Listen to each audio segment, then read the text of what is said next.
तीन गतियां बताई हैं। जला दोगे तो राख हो जाएगा,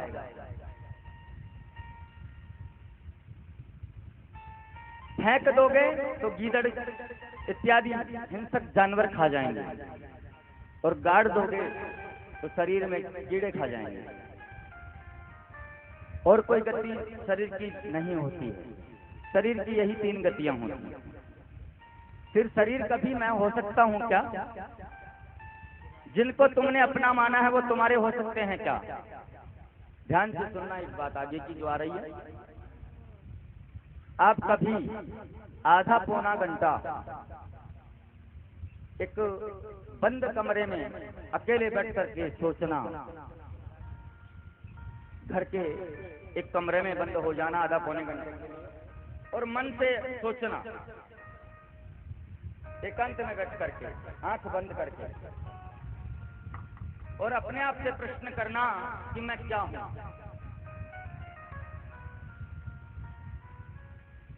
सोचना कि मैं क्या हूं। यदि मैं आंखें हूं तो आंखें तो अंधी हो जाती हैं, मैं उन्हें रोक तो नहीं पाता। यदि मैं पैर हूं तो पैर तो लंगड़े हो जाते हैं, मैं उन्हें रोक तो नहीं पाता। यदि मैं कान हूं तो कान तो बहरे हो जाते हैं, मैं उन्हें रोक तो नहीं पाता। हाँ? यदि मैं शरीर हूं तो इस शरीर को मरने नहीं देना चाहिए, फिर क्यों मर जाता?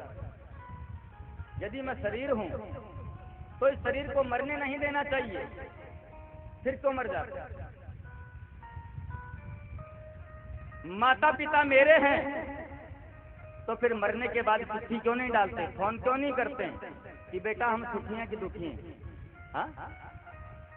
सोचना ये बात अकेले बैठकर कि माता पिता मेरे हैं तो मुझे मरने के बाद चिट्ठी क्यों नहीं डालते, फोन ट्रंक कॉल क्यों नहीं करते कि बेटा हम सुखी हैं कि दुखी हैं? बेटा हमारा है तो बेटा हमारा है तो पैदा होने से पहले क्यों नहीं कहता कि पिताजी हमारे हैं? कहता है? नहीं कहता।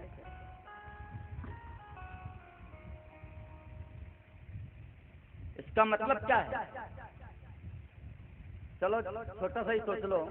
अच्छा, हम दिन में या रात में जब सोकर के उठते हैं तो जागने और सोने के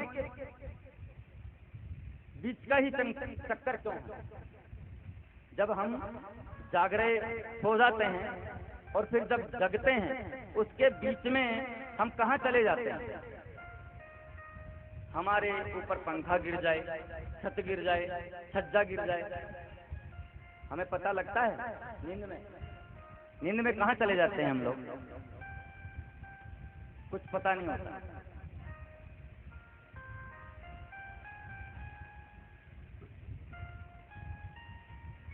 जन्म से पहले मैं क्या था, मरने के बाद मैं कहाँ जाता हूँ? 45 मिनट अपने आप से ये प्रश्न करना, पूछना, ये सब क्या है? संसार मकान मेरा है तो मैं लेकर जाता क्यों नहीं? तो आपकी आत्मा से एक ही आवाज निकलेगी अगर ये सब सोचोगे तो, कि चल रे हंसा अमर लोक को, यहाँ कोई नहीं तेरा है। जग वालों का हुआ सवेरा, जग वालों का हुआ अंधेरा, अपना हुआ बसेरा है। जिसने तुमको अपना माना है, जिसको तुमने अपना माना है, यह तो आपका वहम है,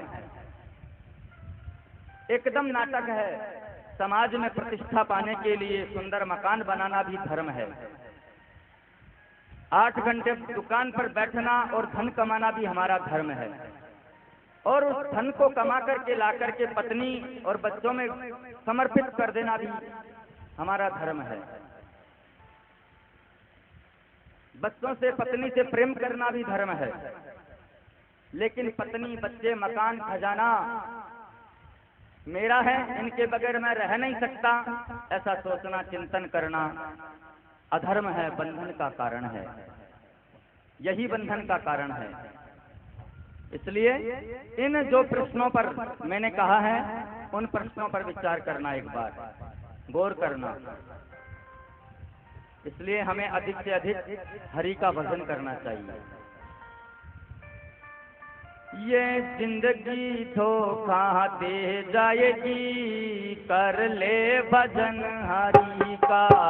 ये जिंदगी धोखा दे जाएगी, कर ले भजन हरि का।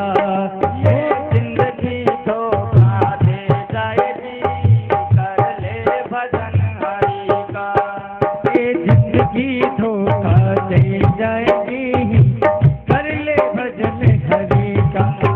कर ले भजन हरि का, बंदे कर ले भजन हरि का।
मार्मिक भजन है, इसको ध्यान से सुनने की भी कोशिश करना। जोड़ जोड़ जो रखी माया, जोड़ जोड़ जो रखी माया, जोड़ जोड़ जो रखी माया, जोड़ जोड़ जो रखी माया। इसको देख देख भर माया, इसको देख देख भर माया, इसको देख देख भर माया, इसको देख देख भर माया।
कोठी तेरी हवेली, मेरी कोठी तेरी हवेली, मेरी कोठी तेरी हवेली, बन जाएगी एक पहेली, अरे बन जावेगी एक पहेली, बन जाएगी एक पहेली, बन जाएगी एक पहेली। ये तो खड़ी यहीं पर रह जाएगी, कर ले बदन हरी का। ये तो हरी रह जाएगी, कर ले भजन हरि का। जिंदगी धोखा दे जाएगी, कर ले भजन हरी का। तेरी जिंदगी धोखा दे जाएगी, कर ले भजन हरि का। कर ले भजन हरी का।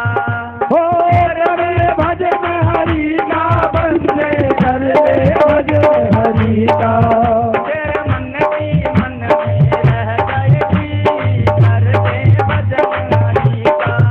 तेरे मन की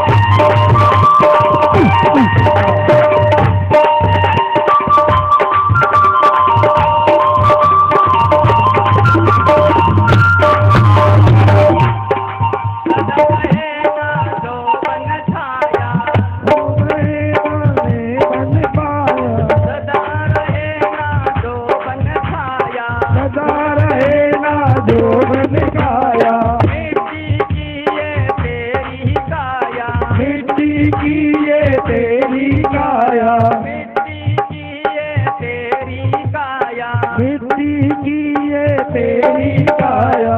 ये तो पल में रह जाएगी, कर ले भजन हरी का। अरे ये तो पल में बह जाएगी, कर ले भजन हरि का। ये जिंदगी धोखा दे जाएगी, कर ले भजन हरी का। ओले जिंदगी धोखा दे जाएगी, कर ले भजन हरि का।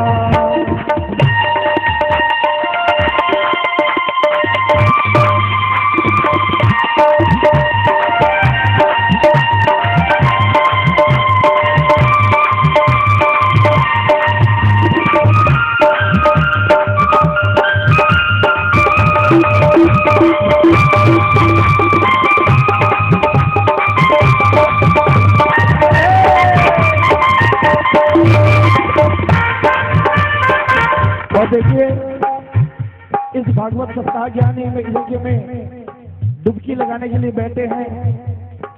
कहते हैं कि इसके सामने नाचने से कई लाख योनियों से नाचने में छुटकारा मिलता है। नाच कूद कर कन्हैया को मनाएंगे सभी कोई।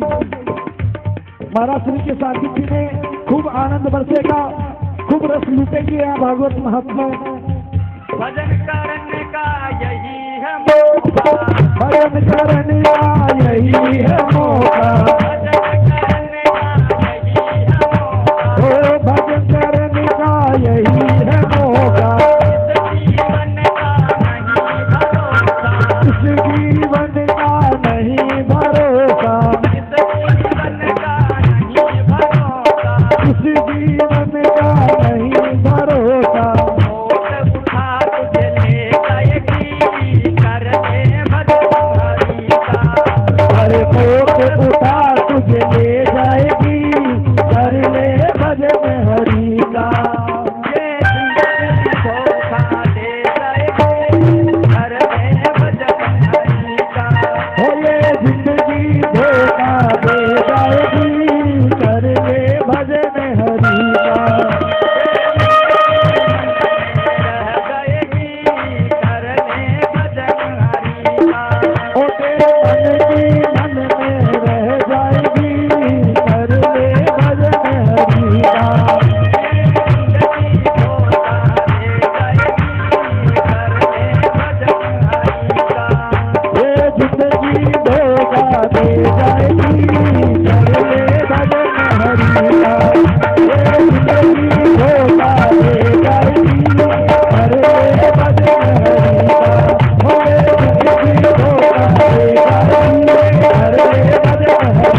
हरे भजन हरि का,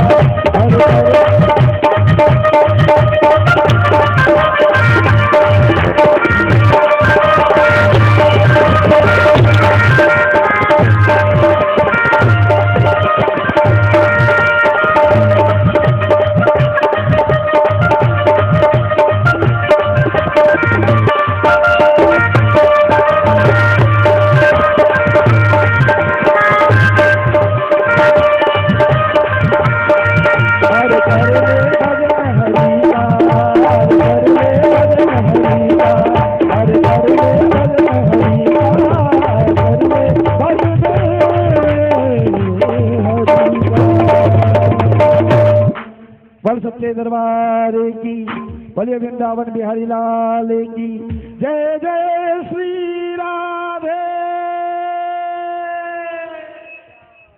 तो यही बात गोकर्ण जी अपने पिताजी आत्मदेव जी को समझा रहे हैं कि पिताजी ये जिंदगी धोखा दे जाएगी, कर लो भजन हरि का। तो आप हम सबको भी समझना चाहिए कि भजन अधिक से अधिक करना चाहिए। मन में विचार करे, शरीर का धन है, शरीर की पत्नी है, शरीर के बच्चे हैं, शरीर का ही महल है, आत्मा का संबंध तो केवल गोविंद से है। आत्मा का संबंध तो केवल कन्हैया से है। ये बात जिसने जीवन में उतार ली वो घर में रहकर भी जंगल में रहने की भांति विरक्त रह सकता है। गोकर्ण जी महाराज बोले, आप कहते हैं मैं वन में चला जाऊं, तो वन जाने से मिलते क्या हैं? अरे वन जाने से भगवान थोड़े मिलते हैं। यदि वन में जाने से भगवान मिल जाते तो गीदड़ तो पैदा ही जंगल में होता है, वन में ही होता है। शेर का तो जन्म जंगल में होता है। तो सबसे पहले भगवान शेर को और गीदड़ को मिलने चाहिए। जंगल में जाने से भगवान नहीं मिलते। गृहस्थ जैसा धर्म कोई है ही नहीं। गृहस्थी आदमी कितने लोगों का पेट पालता है, मेहनत करके, चींटियों का, पशु पक्षियों का, पेड़ पौधों का, अपने परिवार का, कुटुंब का, समाज में कितने लोगों का पेट पालता है। तो गृहस्थाश्रम जैसा कोई धर्म नहीं है। वन में जाने की आवश्यकता नहीं है, लेकिन घर में रहते हुए भी यही सोचना चाहिए कि गोविंद से हमारा मन जुड़ा रहे और सब चीजों से हमें विरक्ति रहे, वैराग्य हो जाए। मन के मारे बन गए बन तज मस्ती माह। मन की खटपट नहीं मिटेगी तो वन में जाने से क्या फायदा। ये मन जो है ना, यही बंधन और मुक्ति का कारण है। मन विषयों के प्रति आसक्त है तो बंध गया, हम बंधे हुए हैं। और मन विषयों से अनासक्त हो गया तो हमारी मुक्ति है। ये मन ही बंधन और मुक्ति दोनों का कारण है। गोकर्ण जी ऐसा सुंदर उपदेश कर रहे हैं। आत्मदेव जी का मन प्रमुदित हो गया और रात्रि में घर छोड़कर वन में चले गए। भागवत जी का दशम स्कंद का पाठ किया वन में और गोविंद को प्राप्त कर लिया। आत्मदेव के जाने के बाद धुंधुली ने सोचा, अच्छा हुआ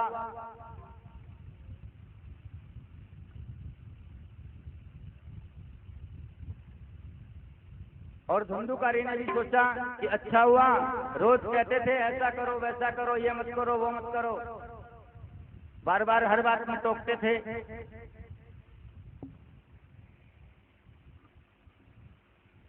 धुंधुकारी ने सोचा अब पिताजी तो चले गए वन में, अब माँ है अकेली, इससे सारा पैसा ले लेता हूँ, सोना चांदी ले लेता हूँ। अब माँ के पास गया और कहा कि सोना कहाँ है बता, चांदी कहाँ है बता, पैसा कहाँ है। माँ ने कहा सब ले तो गया बेटा, अब घर में कुछ भी नहीं है। तो माँ को मारने लगा, बेटा माँ को मारने लगा। माँ के मन में बड़ा क्लेश हुआ और बोली कि इस कुपुत्र से तो मैं बिना पुत्र के ही अच्छी थी, मैं बांझ ही रह जाती वही अच्छा था। पुत्र, इस पुत्र से तो बिना पुत्र के ही रह जाती। तो जब उसने नहीं दिया तो वो माँ को मारने लगा, तो छुड़ा कर वो गई और कुएं में कूद करके उसने आत्महत्या कर ली, आत्मदाह कर दिया उसने। विचार करो, माँ कुएं में गिर गई, पिताजी जंगल में चले गए और गोकर्ण जी जो थे वो चले गए थे तीर्थ यात्रा पे। धुंधुकारी ने सोचा अब मेरा ही साम्राज्य है, मुझे रोकने टोकने वाला कोई है नहीं। 5-5 वेश्याओं को लाकर के रख लिया। ये 5 वेश्याएं बड़ी खतरनाक हैं। 1-2 बार गलत कार्य किया उसने धुंधुकारी ने, तो राजा के दूतों ने उसे पकड़कर कारावास की सजा दी। फिर जब छूट करके आया फिर वही जुआ खेलना, चोरी करना, डकैतियां डालना, शराबी काबाबी खाई। धन तो हमने बहुत ले लिया, इसके द्वारा वो वेश्याएं सोचती हैं कि धुंधुकारी से हमने धन तो बहुत ले लिया, अब राजा की नजर में ये चढ़ गया है, बार बार पकड़ा गया है, तो ये पकड़ा जाएगा तो हमें भी सजा मिलेगी। तो रात को सोते हुए धुंधुकारी को उन्होंने 5 ने रस्सी से बांधकर जलते हुए अंगारे उसके मुंह में डाल करके उसको मार दिया और उसकी सोना चांदी लेकर के भाग गई और उसकी लाश को वहीं पर गाड़ करके चली गई। जीवन तो व्यतीत हुआ उसका बुरे कार्यों में, बुरे कार्यों में व्यतीत हुआ और मरने के बाद भी वो प्रेत बन करके पड़ा है आत्मदेव जी के उस महल में। उस विशाल महल में प्रेत बन करके अकेला पड़ा हुआ है। धुंधुकारी आचार्य सनत कुमार जी कहते हैं, ऋषियों, आश्चर्य, जब गोकर्ण जी महाराज अपने गांव में आए रात्रि के 12 बजे, एक संत का लक्षण मैं आपसे कहूं, लाल कपड़े पहनने को संत नहीं कहते, पीले कपड़े को पहनने को संत नहीं कहते। संत का मतलब होता है साधना करने वाला, जो बिगड़े हुए काम को साधे वह साधु है। अपने द्वारा जो कभी किसी को तकलीफ न देवे वो साधु है। जो बात मन में सोचे वही अपने कर्म में करे, वचन से वही बोले, वो साधु है। वह साधु नहीं है जो बोले कुछ और करे कुछ। ये संत के लक्षण हैं। गोकर्ण जी भी ऐसे ही संत हैं जो संयमी पुरुष हैं। गोकर्ण जी ने सोचा 12 बजे हैं, ये मेरी जन्मभूमि है, आत्मदेव जी का यही तो घर है, अभी सबको पता चलेगा कि गोकर्ण जी आए हैं तो पूरा गांव जग जाएगा। इसलिए उन्होंने सोचा कि मैं भी आत्मदेव जी के इस महल में रुक जाता हूं और सवेरा जब होगा तो सब लोगों से, गांव वालों से मिलूंगा। अभी रात में क्यों किसी को तकलीफ दूं, अभी पंडित जी के घर में रह लें। या निशा सर्वभूतानां तस्याम जागृति संयमी। सारी दुनिया जिस समय सोती है, संयमी पुरुष उस समय जग करके, उस समय बैठ करके परमात्मा का चिंतन करते हैं। अब जिस घर में गोकर्ण जी ने प्रवेश किया वह पंडित जी का घर सूना पड़ा था, और जैसे ही वो आंख बंद करके माला फेरने बैठे कि उनको कई प्रकार के शब्द सुनाई देवे। कभी भेड़ आ जावे, कभी हाथी आ जावे, कभी शेर आ जावे, कभी भालू आ जावे, कभी अग्नि प्रकट हो जावे। गोकर्ण जी ने कहा, ये सब क्या देख रहा हूं पंडित जी के घर में? उन्होंने पूछा। कमंडलू के जल पर मंत्र फूंक करके उसने उन्हें छुटा मारा कौन है श्रीमान आप? बार बार अपना रूप बदल करके आ रहे हैं, मुझे डर लगता है। आप कौन हैं, अपना परिचय बताइए। एक छाया हाथ जोड़ करके खड़ी हो गई वहां पर, और वो कहती है, अहम भ्राता त्वदीयोऽस्मि धुंधुकारीति नामता स्वकीयैनैव दोषेण ब्रह्मत्वं नाशितं मया। मैं आपका भाई धुंधुकारी हूँ। गोकर्ण जी ने कहा, धुंधुकारी तुम प्रेत बनकर बड़े पड़े हो? राम राम राम, अरे तुम भूत प्रेत बनकर के पड़े हो धुंधुकारी। मैंने समाचार सुना था तीर्थ यात्रा में कि तुम्हें वेश्याओं ने मार दिया। मैंने तुम्हारा वहां गया में श्राद्ध कर दिया।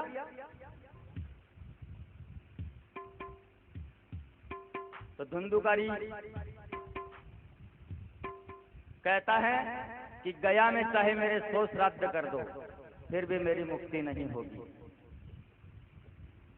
और तुम, गोकर्ण जी कहते हैं कि मैंने शास्त्रों में पढ़ा है कि गया श्राद्ध करने पर तो मोक्ष हो जाती है। धुंधुकारी बोला कि तुम चाहे 100 गया श्राद्ध कर दो, फिर भी मेरी मुक्ति नहीं होगी।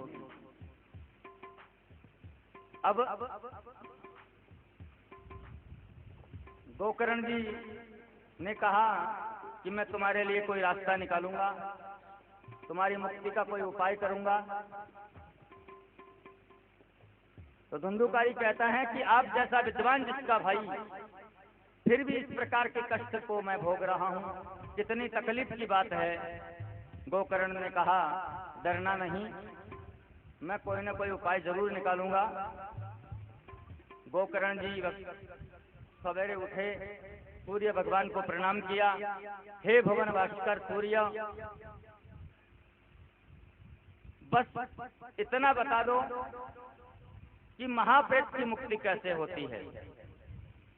सूर्य भगवान को नमस्कार करके गोकर्ण जी बोल रहे हैं सूर्य भगवान को कि हे भुवन भास्कर सूर्य, बस मुझे इतना बता दो कि महाप्रेत की मुक्ति कैसे होती है।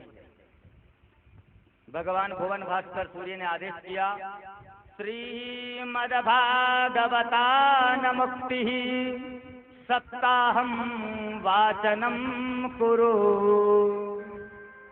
एक ही उपाय है, श्रीमद् भागवत कथा का तुम वाचन करो। तुम धुंधुकारी के निमित्त भागवत की कथा करो।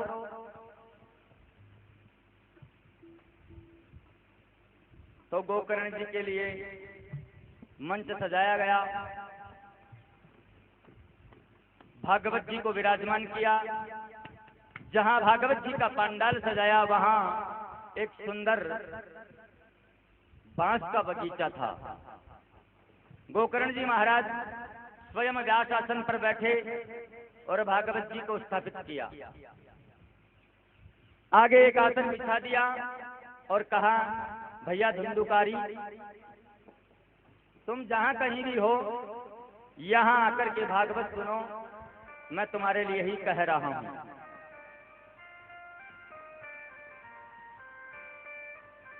अब धुंधुकारी कैसे आवे? प्रेत के आधार नहीं होता है, तो प्रेत आप हम जैसों की तरह नहीं बैठ सकता है। प्रेत हमारी तरह नहीं बैठ सकता है। तो एक व्यास आसन के दाहिनी तरफ एक सप्त ग्रंथि का बांस लगा हुआ था। उस बांस की पहली ग्रंथि में जाकर के धुंधुकारी बैठ गया। पहले दिन कथा का जैसे ही विश्राम हुआ, सज्जनों, पहली ग्रंथि फट गई। दूसरे दिन दूसरी ग्रंथि फट गई। 7 दिन में 7 ग्रंथियां फट गई। अब प्रेत आसन पर तो बैठ नहीं सकता, इसलिए वो बांस में, क्योंकि बांस में हवा का प्रकोप नहीं होता है, इसलिए प्रेत बांस में बैठ सकता है।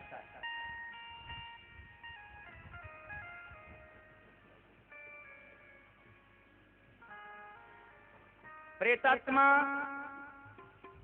जो धुंधुकारी था वो भागवत कथा सुनने से एकदम देव रूप प्रकट हो गया।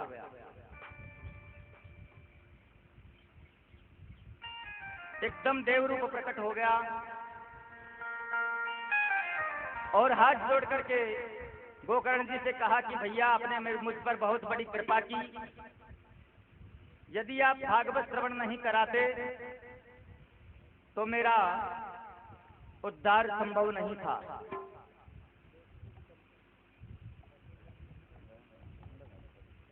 धुंधुकारी को लेने के लिए विमान आया, उसमें भगवान के पार्षद बैठे हैं। धुंधुकारी जैसे ही विमान में बैठने लगा तो बाकी जो कथा सुनने वाले थे उन्होंने कहा कि भाई विमान केवल धुंधुकारी के लिए कैसे आया, कथा तो सबने सुनी है, कथा तो सबने सुनी है, सबके लिए विमान लाओ। तो पार्षदों ने कहा प्रेत धुंधुकारी ने भागवत सुनी है ना जी, इसलिए लाए हैं विमान। तो कि भाई भागवत तो हम लोगों ने भी सुनी है, हमारे लिए भी विमान लाओ।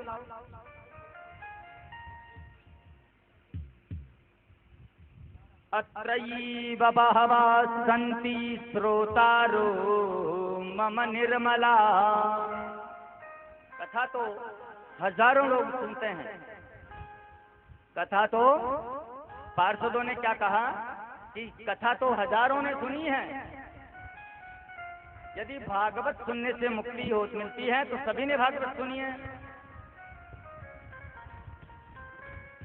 सबके लिए विमान लेकर के आओ तो अकेले धुंधुकारी की मुक्ति कैसे हो, हम लोग भी चलेंगे भाई धुंधुकारी के साथ। प्रभु के पार्षदों ने कहा कि ध्यान से सुनो, कथा के श्रवण भाव में कथा का फल भेद हो जाता है। श्रवण से, कथा श्रवण से फल भेद हो जाता है। कथा के श्रोता 3 प्रकार के होते हैं। कथा के श्रोता जो है ना वो 3 प्रकार के होते हैं।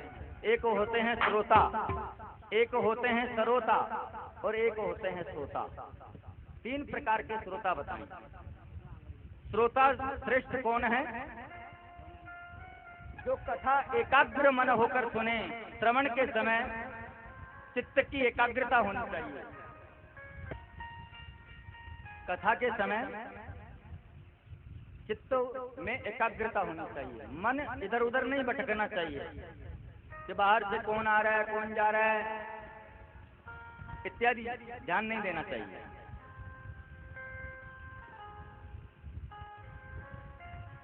तो श्रेष्ठ बताया है कि श्रोता श्रेष्ठ वो है जो कथा श्रवण करते समय मन को एकाग्र होकर के सुनता है। श्रवण के समय चित्त को एकाग्र होना चाहिए, इधर उधर मन को नहीं भटकाना चाहिए, बीच में बोलना नहीं चाहिए, आपस में बात नहीं करनी चाहिए। और दूसरा होता है सरोता, जो सुपारी काटने के काम आता है। देखा है आपने? जो सुपारी काटता है, जो सुपारी काटता है वो कथा में बैठे बैठे क्या सोचेगा जाने, ये पंडाल बनाया तो अच्छा है पर ये थोड़ा नीचा बना दिया। कि व्यास जी महाराज कथा कर तो रहे हैं पर ये कमी रह गई। और कुछ न कुछ 10 गलतियां व्यास जी में, 10 गलतियां पंडाल बनाने वालों में और 10 गलतियां सुरेश जी के परिवार में निकाल देंगे। ऐसे लोग भी हैं कि उन्होंने ये नहीं करवाया, पैसा तो खर्च कर रहे हैं पर ये और करते, ये और लगवाते, ये करते, वो करते, इनमें ध्यान चला जाता है। उसे कहते हैं सरोता। और तीसरा होता है सोता। ये तीसरे वाले जहां रहते हैं ना वहां बड़ी शांति रहती है, बहुत शांति होती है। हम जब ऐसे ही बड़े बड़े मैदानों में कथा करते हैं तो तो वहां पर ये तीसरे वाले हैं ना सोता, तीसरे नंबर वाले अच्छे लगते हैं बहुत, क्योंकि ये जब घर से निकल करके आएंगे कथा में तो क्या सोचते आएंगे कि घर में बच्चे सोने नहीं देते, कथा में चल करके सोएंगे। तो ऐसी जगह ढूंढेंगे जहां पर बल्ली का या पाइप का सहारा मिल गया, सहारा मिल जाए, ऐसी जगह ढूंढेंगे ताकि सहारा लिया और जब तक कथा चली तब तक ऐसी नींद आती है जोरदार।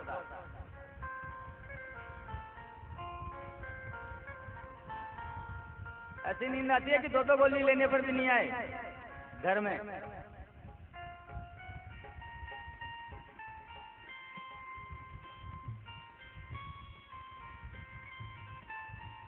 एक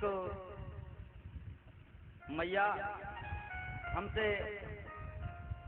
कह रही थी कि महाराज जी आप कथा बहुत अच्छी बांटते हो।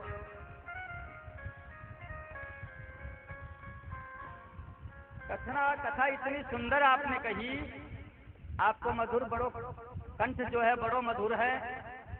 बोले वो तो हमें मालूम नहीं कि कथा में आपने क्या कहा, लेकिन आपका कंठ बहुत अच्छा है। क्यों? क्योंकि वो कथा सुनी नहीं रही थी। वो तो जब व्यास जी के पास आके बैठी तब थोड़ा सा सुना, फिर सो गई। कि आप कथा कैसे करते हो पता नहीं, लेकिन आपका कंठ बहुत मधुर है। कि महाराज जी आप ऐसी मीठी कथा बांटो कि हमें दो दो गोली लेने पर भी घर में नींद नहीं आती, बच्चे सोने नहीं देते, और यहाँ आपकी कथा में ऐसी नींद आती है कि 4 घंटे तक पलक ही नहीं खुली मेरी।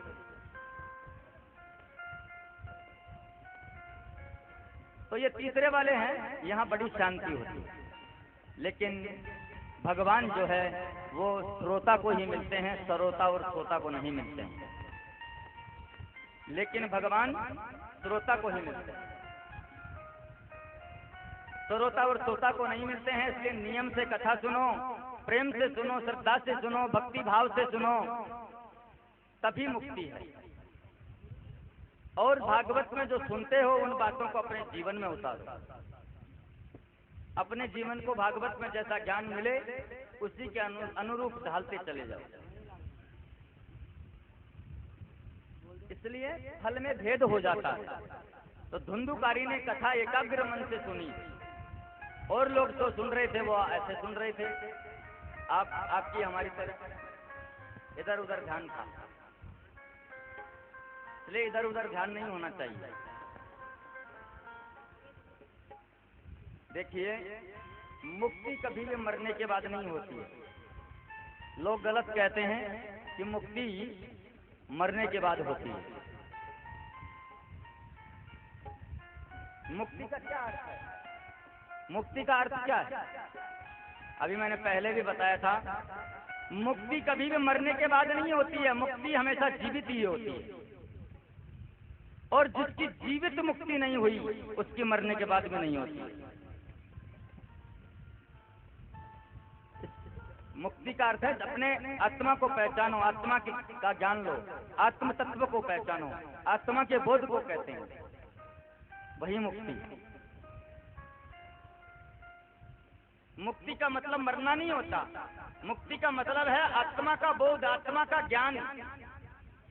आत्मा का ज्ञान जिसको जीवित अवस्था में हो गया वह जीवित ही मुक्त है।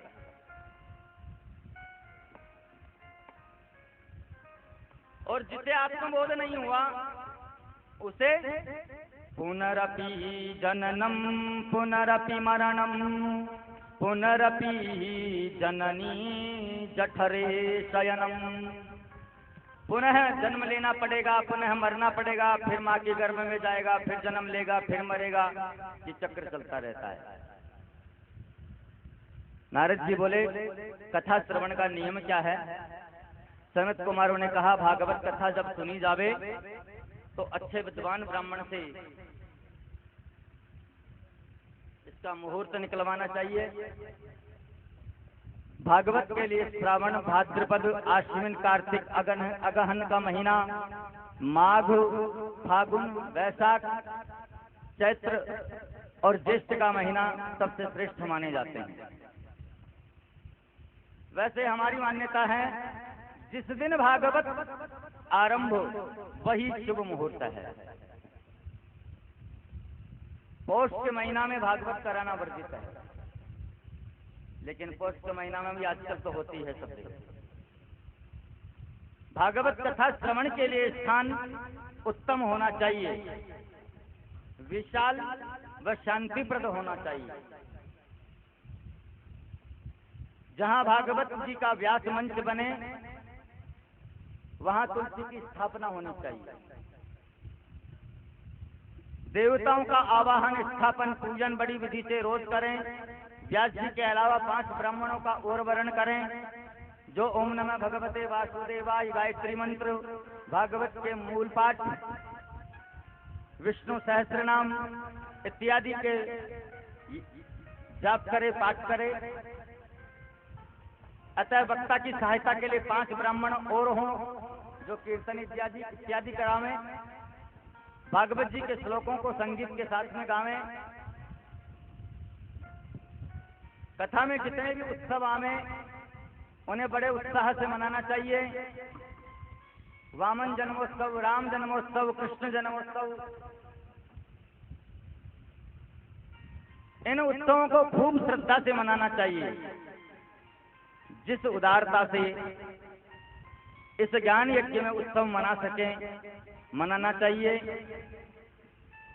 हम लोग तो ताली बजाने में भी कंजूसी कर जाते हैं, है ना? ताली बजाने में भी कंजूसी कर जाओगे। भागवत की कथा एक आसन पर पालथी से बैठ करके सुनना चाहिए। पैर पसार लिए, कभी व्यास जी की तरफ ही पैर करके बैठ गए, कभी पैर मोड़ के बैठ गए। ऐसे नहीं बैठना चाहिए, आलती पालती मार के बैठना चाहिए सुखासन में।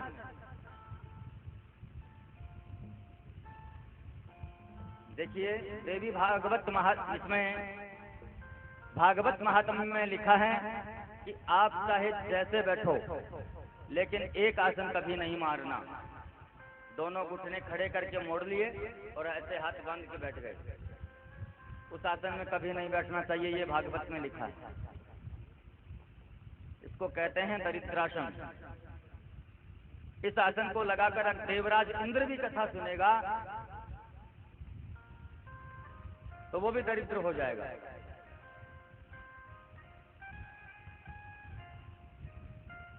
ऐसा वर्णन आता है।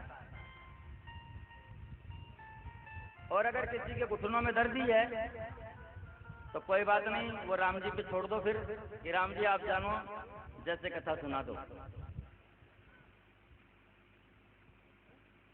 तो दूसरा नियम है कि वक्ता और श्रोता दोनों को 7 दिन तक फलाहार इत्यादि लेकर के कथा सुनना चाहिए। अब फलाहार लेने वाले बोले महाराज 15 दिन में एक बार एक एकादशी आती है। एक एकादशी आती है 15 दिन में, महीने की 2 एकादशी आती हैं। बड़े बात करते हैं कि हम एकादशी करेंगे और जिस दिन एकादशी करते हैं उस दिन राम राम कह करके उसको पूरी करते हैं। एक एकादशी भी नहीं हो पाती है आजकल के लोगों से।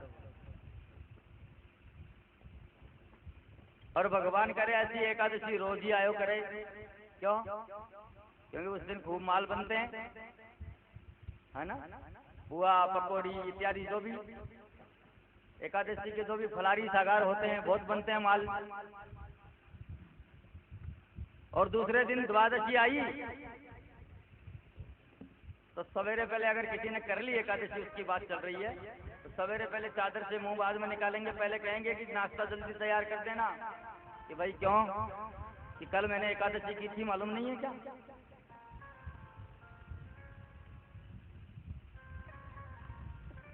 हम एक एकादशी में ऐसे हो जाते हैं। तो साहब अब एक फलाहार करके नहीं रह सकते तो कोई बात नहीं, 7 दिन तक आप दोनों टाइम खाइए, चाहे 5 टाइम खाइए, लेकिन कथा में विघ्न नहीं आवे, कथा में विघ्न नहीं आना चाहिए। इस प्रकार से सुना, भोजनम तो वरमन्ये कथा श्रवण कारकम नोपवाचो वरः प्रोक्तः कथा विघ्न करो यदि। बोले भले ही 5 बार भोजन करो लेकिन कथा में विघ्न नहीं आवे, इस प्रकार से कथा सुनो। आलस्य नहीं आना चाहिए, आलस्य आता है भोजन से।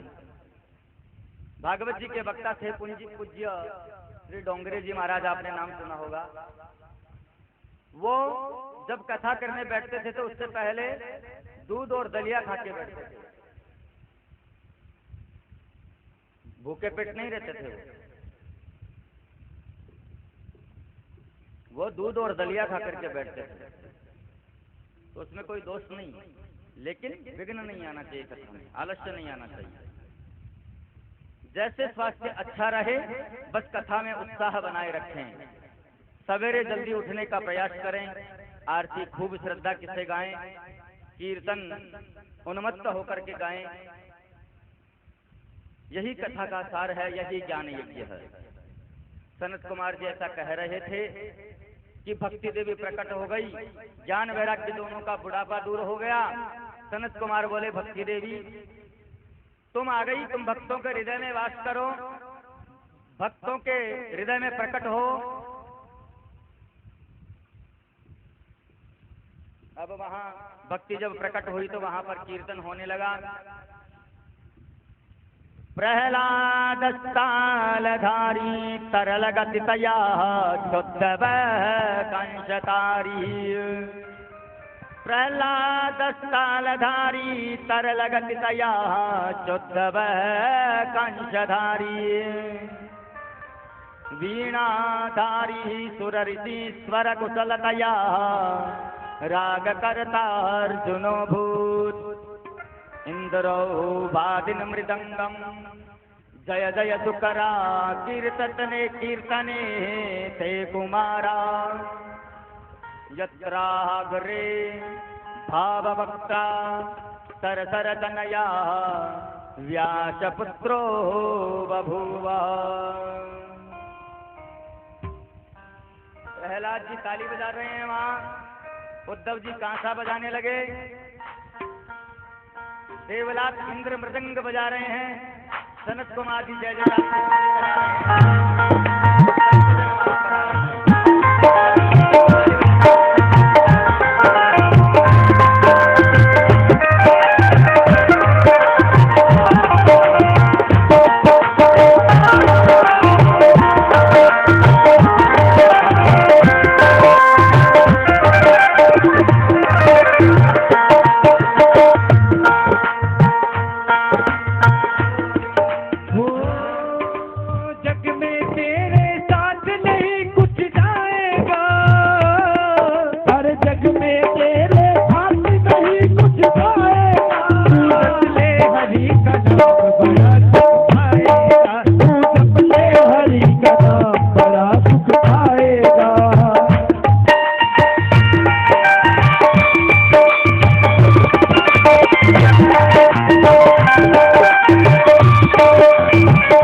कर्म से डरता है।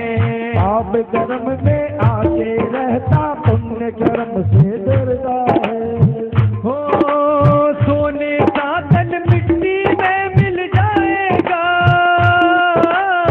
सोने का तन मिट्टी में मिल जाएगा। तू जप ले तेरे जप ले, तू जप ले हरि का नाम बड़ा दुख आएगा। तू जप ले हरि का नाम बड़ा दुख आएगा।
सभी भक्तों से निवेदन करूंगा, अपने दोनों हाथ उठाकर एक बार, दोनों हाथ पूरे पूरे उठाकर जय हो जय हो।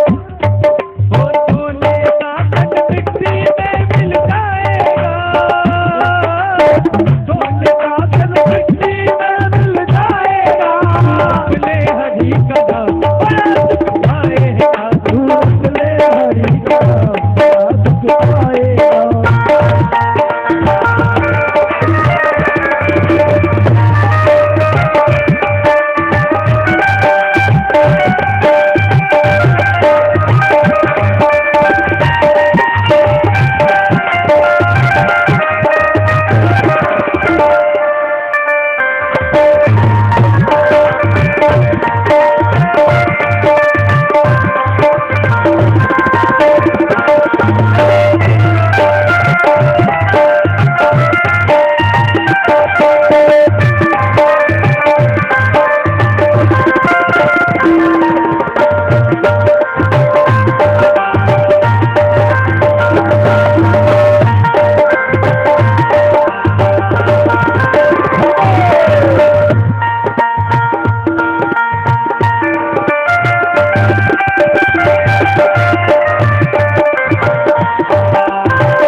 खुश होता है।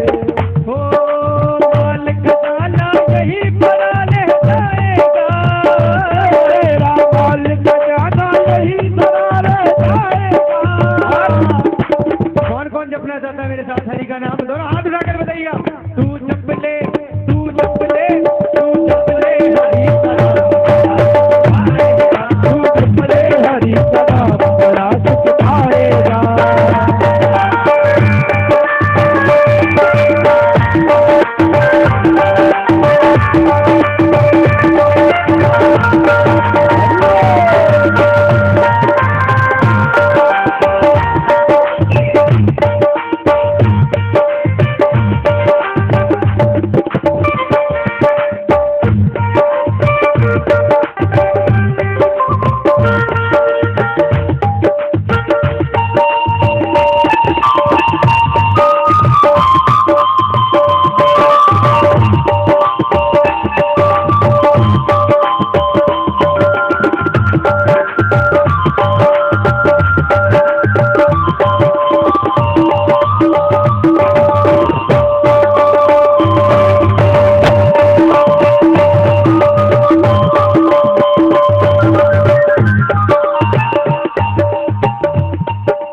अगर दया की नजर तो तुझ पर हरि की जब भी पड़ जाए, अगर दया की नजर जो तुझ पर हरि की जब भी पड़ जाए। अगर दया की नजर तो प्यारे हरि की जब भी पड़ जाए, चमक उठे फिर जीवन तेरा किस्मत पल में खुल जाए, चमक उठे जब जीवन तेरा किस्मत भी चमक जाए। और कोई तेरे साथ नहीं कोई जाएगा, और कोई भी साथ तेरे ना जाएगा। बोले हरि का नाम बड़ा सुख पाएगा, बोले हरि का नाम बड़ा सुख पाएगा।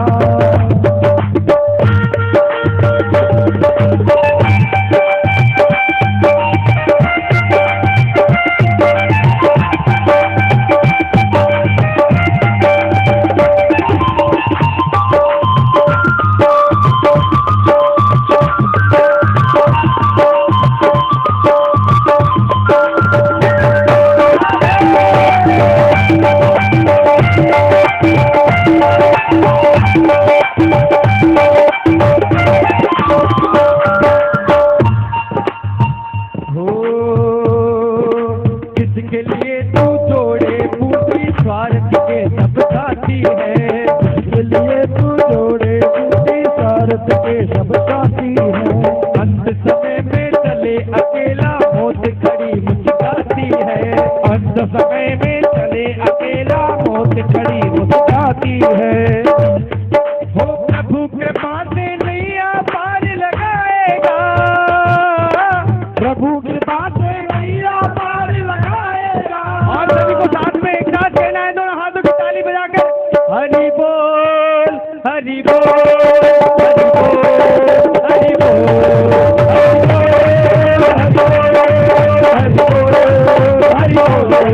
हरि बोल हरि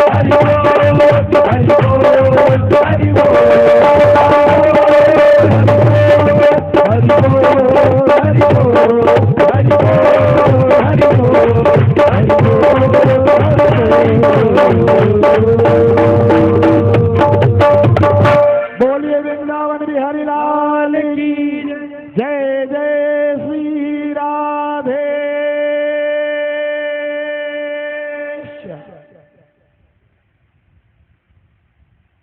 अब वहाँ सभी ऐसे ऐसे वाद्य यंत्र बजाने लगे, कीर्तन करने लगे। संतजन वहाँ हैं, सब नृत्य कर रहे हैं। भोले बाबा से नहीं रहा गया तो भोले बाबा भी वहाँ नृत्य करने के लिए आ गए। व्यासनंदन आदरणीय सुखदेव जी महाराज बीच बीच में व्याख्या करने लगे। इतनी सुंदर स्वर लहरी, इतना सुंदर कीर्तन हुआ कि मेरे गोविंद मेरे प्रभु से रहा नहीं गया और वह वहाँ कथा में प्रकट हो गए।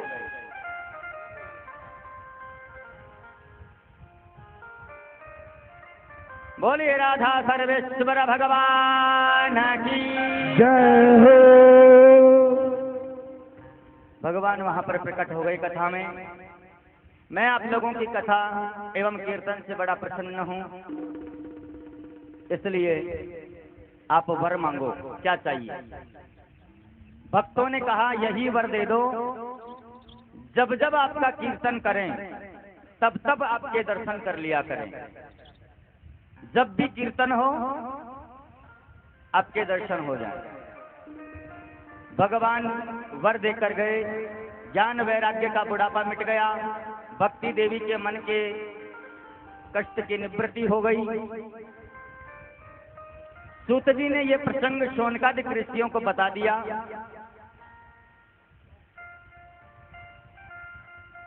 प्रसंग सनत कुमारों ने नारद जी से कहा, और यही प्रसंग श्री आदरणीय सुखदेव जी महाराज ने राजा परीक्षित से कहा। भागवत अमृत है, इसका जो पान करता है उसका जीवन धन्य हो जाता है। भागवत महात्म्य में संक्षिप्त रूप से आपको आज मैंने सुनाया है। अब शेष कथा हम कल करेंगे। आज का समय अभी आरती और पुष्पांजलि इत्यादि में चला जाएगा। कथा का शुभारंभ हम कल से करेंगे, सही 12 बजे से। 12 से 5 ही ठीक रहेगा, कथा तभी हो पाएगी।